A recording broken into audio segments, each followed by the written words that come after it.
होशियार खबरदार, क्योंकि आने वाला है एनडीए 1 2023 का नोटिफिकेशन ऑन यूपीएससी वेबसाइट। जी हां, तो क्या आप एनडीए एग्जाम के लिए प्रिपेयर्ड हो? क्या होनी चाहिए आपकी स्ट्रैटेजी जो आपको एनडीए रिटन एग्जाम क्लियर करने में हेल्प करे? तो इस वीडियो में मैं आपको वही स्ट्रैटेजी देने वाला हूं जिसको आप फॉलो करके अपने एनडीए एग्जाम को आप क्रैक कर सकते हो और इंडियन आर्म फोर्सेस में एज एन ऑफिसर ज्वाइन कर सकते हो। तो सारा कुछ डिटेल में बताऊंगा, तो वीडियो को एंड तक जरूर देखना। बात करें बच्चों एनडीए की, तो एनडीए का एग्जाम यूपीएससी कंडक्ट कराता है और यूपीएससी के वेबसाइट पे अगर आप आने वाले कैलेंडर को देखें तो यूपीएससी का जो कहा गया है वेबसाइट पे कि नोटिफिकेशन एनडीए का आएगा दिसंबर मंथ में और जो एग्जाम होगा वो होगा अप्रैल में। तो अगर हम दिसंबर से अप्रैल की बात करें तो आपके पास दिसंबर, जनवरी, फरवरी, मार्च, ये वो 4 महीने हैं प्रिपरेशन के, क्योंकि अप्रैल में तो एग्जाम होगा और अप्रैल में आप सिर्फ रिवीजन कर रहे होगे, कुछ नया नहीं पढ़ रहे होगे। तो पढ़ने के लिए आपके पास यही 4 महीने हैं। तो इन 4 महीनों में आपकी क्या स्ट्रैटेजी होनी चाहिए जो आप एनडीए 1 एग्जाम 2023 के लिए फॉलो कर सकते हैं और उसको फॉलो करके आप एग्जाम क्रैक कर सकते हैं। तो ये स्ट्रैटेजी अगले 4 महीने की मैं आपको देने वाला हूं। ठीक है, स्ट्रैटेजी बनाने के लिए सबसे पहले एनडीए एग्जाम को थोड़ा हम एक्सरे कर लेते हैं, देख लेते हैं एनडीए एग्जाम रिटन एग्जाम होता किस पैटर्न पे है और उसका एग्जाम पैटर्न क्या है। तो अगर हम बात करें एनडीए का जो रिटन एग्जाम होता है, क्योंकि एनडीए में 2 स्टेज हैं, एक है पहला रिटन एग्जाम और फिर आपका होता है एसएसबी।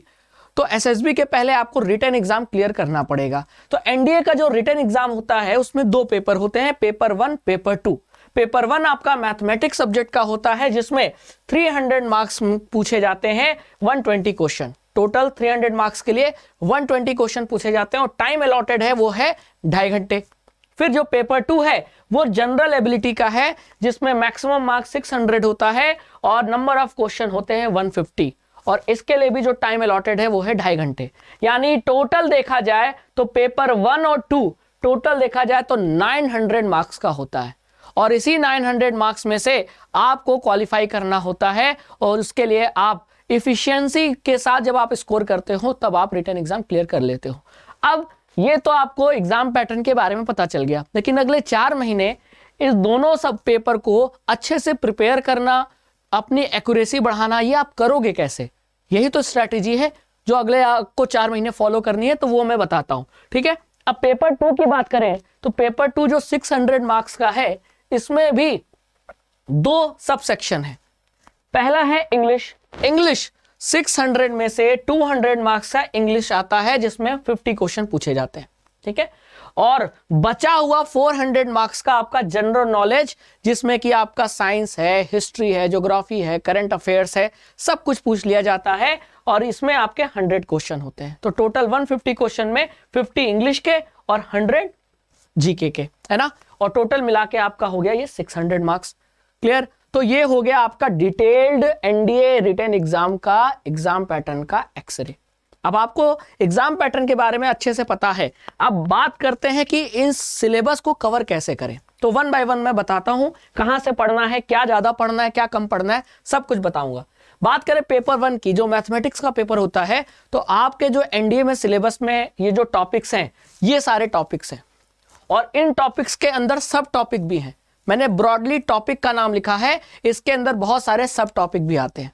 अब मैथमेटिक्स में बात करें तो जो आपके सारे क्वेश्चन हैं उसमें से लगभग 60-70% इस इजी टॉपिक से क्वेश्चन आएंगे, जिसमें अलजेब्रा है, मैट्रिसेस एंड डिटर्मिनेंट्स हैं, एनालिटिकल ज्योमेट्री है, वेक्टर अलजेब्रा है, स्टैटिस्टिक्स एंड प्रोबेबिलिटी है। तो अगर आपने 12th बोर्ड एग्जाम के लिए अच्छे से कवर किया है, क्वेश्चन की प्रैक्टिस की है, चाहे आरएस अग्रवाल हो, है ना, आरडी शर्मा हो, जहां से भी आपने 12th बोर्ड एग्जाम के लिए ये चैप्टर कवर किए हैं, क्वेश्चन की प्रैक्टिस की है, वो आपको एनडीए में भी हेल्प करेगा।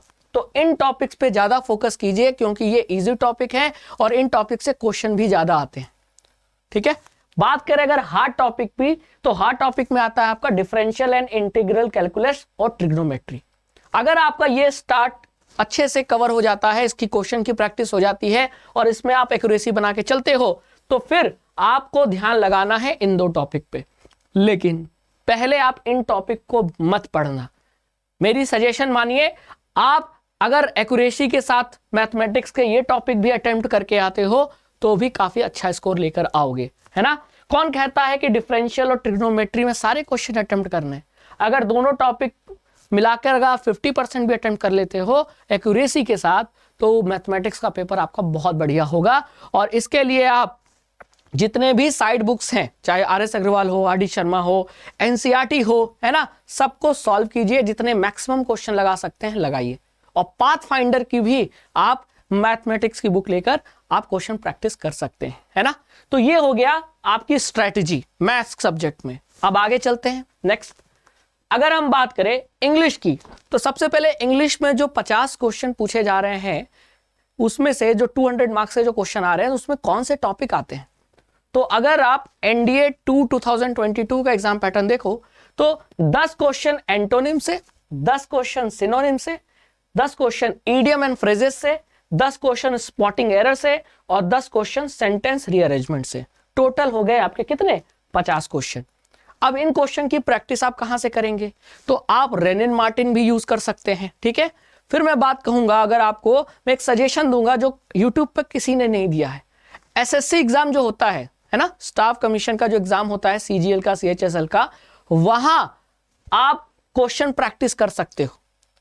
तो सर NDA के लिए आप SSC का क्वेश्चन प्रैक्टिस क्यों कह रहे हो? जी हाँ, क्योंकि ये जो टॉपिक है जैसे idiom and phrases, antonym, synonym, ये सब SSC एग्जाम में बहुत ज्यादा पूछे जाते हैं। तो अगर आप उन क्वेश्चन की प्रैक्टिस करते हो, SSC का इंग्लिश लगाते हो, तो आपको NDA एग्जाम में भी मदद मिलेगी, ठीक है। और NDA के जो प्रीवियस ईयर क्वेश्चन है जो UPSC के वेबसाइट पे मिलेंगे, आप उसको भी चेक कर सकते हो। UPSC एक और एग्जाम कंडक्ट कराता है, CDS, वो भी डिफेंस के लिए है उसका लेवल थोड़ा ज्यादा, लेकिन आप UPSC के वेबसाइट पे जो CDS के प्रीवियस ईयर क्वेश्चन पेपर है, उसको भी उसमें से निकाल के इंग्लिश के क्वेश्चन लगा सकते हो। उसमें भी एंटोनिम, सिनोनिम मिल जाएगा, क्योंकि एंटोनिम, सिनोनिम ये सब कॉमन चीजें हैं, है ना। इनका लेवल हाई लो नहीं होता, इनका एक लेवल होता है, उसी लेवल पे NDA में भी क्वेश्चन बन जाता है, उसी लेवल पे SSC में भी क्वेश्चन बन जाता है। तो SSC, NDA, CDS, इन सभी एग्जाम्स के आप एंटोनिम, सिनोनिम पढ़ो, क्वेश्चन प्रैक्टिस करो, वहां से आपका NDA के एग्जाम की प्रिपरेशन हो जाएगी, है ना। तो ये रहा इंग्लिश की स्ट्रेटेजी। इडियम एंड फ्रेजेस जितना मैक्सिमम रट सकते हैं रट लीजिए, क्वेश्चन आता है। और प्रीवियस ईयर जितना ज्यादा सॉल्व करेंगे, चाहे SSC का हो, NDA का हो, वो बहुत ज्यादा आपको हेल्प करेगा।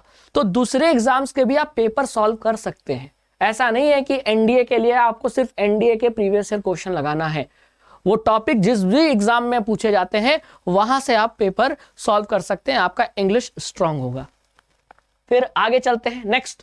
जनरल एबिलिटी की बात करें तो जनरल एबिलिटी जो 400 मार्क्स का है ना, तो इसमें फिजिक्स का वेटेज सबसे ज्यादा है। फिजिक्स में बात करें तो light, electricity, conduction of heat, फिर आपका क्या कहते हैं मिरर फॉर्मूला, लेंस फॉर्मूला, फिर simple pendulum, gravitation, kinematics, mechanics, Newton law of motion, यानी फिजिक्स में जितने भी आपने 9th, 10th, 11th, 12th में जो टॉपिक पढ़े हैं, उस पे मैक्सिमम क्वेश्चन पूछे जाते हैं। तो फिजिक्स का वेटेज बहुत ज्यादा है। केमिस्ट्री में एसिड बेस सॉल्ट है, मेटल एंड नॉन मेटल है, एलॉयज है, फिर इंपॉर्टेंट केमिकल रिएक्शन है, इंपॉर्टेंट केमिकल कंपाउंड्स है, वहां से क्वेश्चन आता है। फिर जनरल साइंस जिसे हम बायो भी कह सकते हैं, तो बायो में सेल है, आपका फूड से एक टॉपिक आता है, ह्यूमन के जितने भी सिस्टम्स हैं, डाइजेस्टिव सिस्टम, एक्सक्रीटरी सिस्टम, वहां से क्वेश्चन आता है, ब्रेन से, हार्मोन, ग्लैंड्स, इन सभी से, विटामिन से क्वेश्चन बनता है, ठीक है। बात करें हिस्ट्री की, तो हिस्ट्री में क्या पढ़ना है क्या नहीं पढ़ना है, हिस्ट्री बहुत वास्ट है, तो ये पता होना चाहिए। हिस्ट्री में आपको एंशियंट नहीं पढ़ना ज्यादा, आपको सबसे ज्यादा फोकस रखना है मॉडर्न इंडिया, है ना। इंडिया का जो फ्रीडम स्ट्रगल है, ठीक है, 1757 से लेकर और इधर तक पूरा आपको पढ़ना है। 1757, 1857 के बाद का पढ़ना है ना, मॉडर्न इंडिया जिसे कहते हैं। एंशिएंट में आप बुद्धिज्म, जैनिज्म पढ़ सकते हैं, सिविलाइजेशन के बारे में पढ़ सकते हैं, इंडस वैली और जितने भी Egyptian civilisation, Indus valley civilisation से ज्यादा क्वेश्चन बनने का चांस है, ठीक है, तो उस पर ज्यादा फोकस कीजिएगा। मॉडर्न इंडिया ज्यादा पढ़ना है ना। फिर ज्योग्राफी की बात करें तो ज्योग्राफी एनसीईआरटी को फॉलो कीजिए। ये सभी चीजों के लिए आप एनसीईआरटी तो प्राइम इंपॉर्टेंस है, क्योंकि ये एनडीए का एग्जाम यूपीएससी कंडक्ट कराता है और यूपीएससी फॉलो करता है एनसीईआरटी के सिलेबस को, है ना। एनडीए यूपीएससी का कोई भी एग्जाम हो, एनसीईआरटी आपका मेन कंटेंट बुक है, तो इन सभी सब्जेक्ट की प्रिपरेशन के लिए एनसीईआरटी को सबसे टॉप प्रायोरिटी दीजिए। आप इन सभी चीजों को एनसीईआरटी से पढ़िए। ज्योग्राफी की बात करें तो एनसीईआरटी ज्योग्राफी ऑफ इंडिया करके जो एनसीईआरटी की बुक है, इसमें रिवर, डैम, सॉइल है ना, और ज्योग्राफिकल एरियाज के बारे में जो बताया गया है वो सब आपको पढ़ना है। उनसे क्वेश्चन आते हैं। मिनरल एंड नेचुरल रिसोर्सेज के बारे में, ये सब आपको ज्योग्राफी में जो ज्यादा पूछे जाते हैं। फिर करंट अफेयर्स की बात करें तो करंट अफेयर्स आपको लास्ट 4 मंथ का पढ़ना है। मतलब आप एनडीए 1 2023 का एग्जाम अगर देने जा रहे हो अप्रैल में, तो दिसंबर से लेकर अप्रैल तक के जितने भी करंट अफेयर्स की न्यूज हैं, स्पेशली डिफेंस रिलेटेड है ना, स्पेशली गवर्नमेंट स्कीम से रिलेटेड, वो आपको कवर करनी है। मिलिट्री एक्सरसाइजेज हो गया, डिफेंस की कोई न्यूज हो गई, ये सब आपको कवर करना है। और ये आप प्रतियोगिता दर्पण से आप कवर कर सकते हो। और ऐसी बहुत सारी करंट अफेयर्स की वेबसाइट है जो आपको क्या पीडीएफ प्रोवाइड करती है, जहां से आप ये मंथली पीडीएफ डाउनलोड करके पढ़ सकते हैं, जिसमें पूरे 1 मंथ का करंट अफेयर्स रहता है। तो उसमें करंट अफेयर्स में फोकस ज्यादा रखना है आपको, डिफेंस की न्यूज पे, मिलिट्री एक्सरसाइजेस पे, गवर्नमेंट की स्कीम्स पे, या कोई मोबाइल ऐप गवर्नमेंट लॉन्च करती है ऐसी न्यूज पे ज्यादा फोकस रखना है, या कोई मिलिट्री या डिफेंस का फील्ड में अवार्ड दिया गया है, तो ये चीजें आपको ज्यादा पढ़ती है। ठीक है, और ये आप प्रतियोगिता दर्पण से भी पढ़ सकते हैं। ठीक है, तो इन सभी एरिया को टच करने के लिए एनसीईआरटी को ज्यादा इंपॉर्टेंस दीजिए। प्रीवियस ईयर क्वेश्चन लगाइए।